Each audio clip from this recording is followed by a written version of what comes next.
I saw that on your podcast. You talked about LeBron James pulling up on Stephen A. in the third quarter during a timeout of a Lakers game. Hold on. While Stephen A. Smith was sitting with Ari Emanuel and Larry David. What a series of Mad Libs that I have just put together. Rooting for his favorite team, only to see that team get walked down and LeBron hit the biggest shot of the game directly right in front of him, then beat him in overtime. Yeah, that one.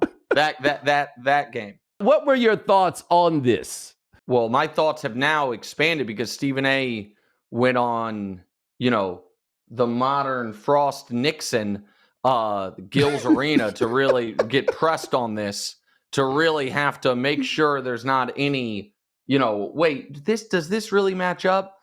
And talked all this shit. I think this entire thing has been so wholly misrepresented. I find it infuriating. I've said it before, I will say it again. Not only do I have a relationship with Stephen A., I have a very good relationship with Stephen A.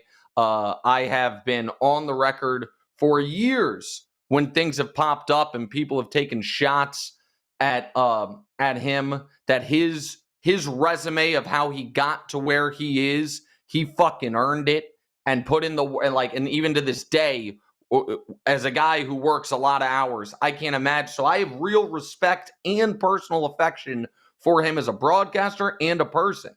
I just think he is so wrong on this. And I think the conversation surrounding this is so incorrect on the facts. LeBron James did not check Stephen A. about Stephen A. criticizing Bronny James, the basketball player. LeBron James checked Stephen A.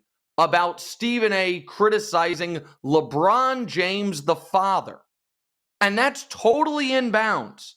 And this idea that LeBron did it in the wrong way, when here is the timeline of events.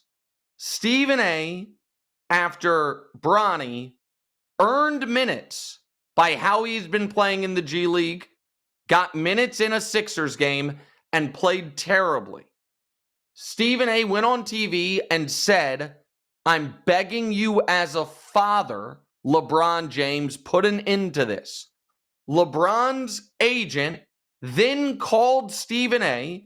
and told him, "Hey man, that was out of line." And I wasn't a party to that conversation, but I think added the context of, you got to recognize there is multiple real levels of sensitivity when you're questioning LeBron James as a father, given his lack of a relationship with his own father and all of that.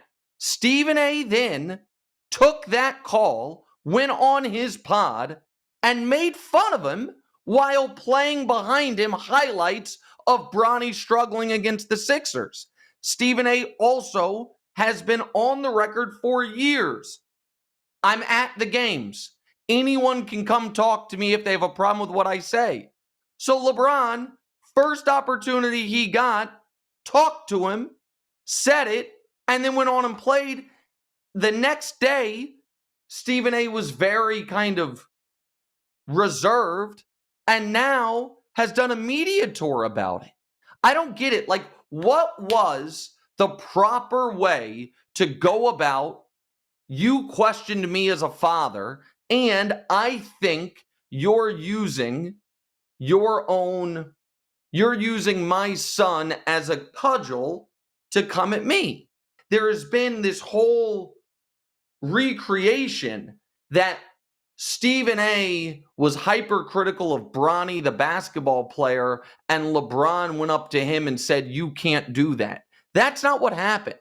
And so this one really, it irritates me the way it's been covered, and it irritates me that there is now, I think, a disingenuous retelling of how this went down. So in the last, I guess we'll call it 9 months, because the draft was about 9 months ago, I was very critical and remain so of the way that Bronny coming into the league was being handled. I really, to this day, still have a problem with the way we as a media covered the idea of him being drafted as though it was an accomplishment for the kid when it was not. It was a flex for his dad, right? And I firmly believe you can't be proud of something that you didn't really like go out there and get. And we acknowledge that under those circumstances, he's not getting that place if he's not LeBron's son. And I think that a lot of fathers, and I think for black fathers, you talk about the particular sensitivity about fatherhood. I think it's there. And I think that, let me hold off on that one because that gets to be a little bit too complex. But I do raise a broader question about when it is and is not okay to question what somebody's doing as a father when they publicly want everybody to know what kind of father they are. And when I say that, I mean, take Marv Marinovich, for example. Now, Marv Marinovich is an extreme example. For those of you who are too young to know who Tom Marinovich is, Tom Marinovich was a quarterback who played at USC, who was raised from youth to be an NFL star. And it's crazy stuff. Like Marv tied the kid's right hand up so that he would become left-handed, for example. We are okay in extreme cases like those. For the younger audience, just imagine whoever the hell Baby Gronk's dad is. Like that's just it's just something like that without social media is what I imagine. But go ahead. Yeah, and Tom Marinovich, who looked like the redheaded Pete from Pete and Pete, he wound up on drugs and other stuff. Like it didn't work out very well for the young man. But we will question the parenting that took place there. Like we have no issue with it. Yes. I know that for me, when I observed the LeBron thing, I really observed it in the context. And I think it's something you can relate to, too, because where you from, your parents or somebody, is being the son of somebody where people know who you are by name when you pull up, right?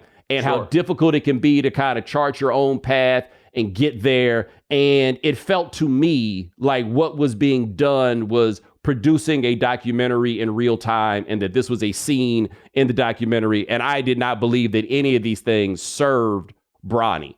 I'm still not sure the way that they're dealing with him serves him, but I think it's fair to raise a criticism about the role that dad has in this if it feels like what dad is doing might serve dad a little more than it actually serves the young man. And so it's funny because you saw that stuff on Stephen A's podcast. I had not seen that. The criticisms I'd seen Stephen A. Smith make, I thought were criticisms of LeBron and not criticisms of Bronny. And so I was skeptical of the idea of pulling up on Stephen A. and being like, don't do that with Bronny, when it felt like he was being critical of LeBron. But what you talk about is something that's very important, which is when you get out here saying one thing and they playing yakety sax B-roll of the kid behind you. Oh, no. That one ain't going to go over.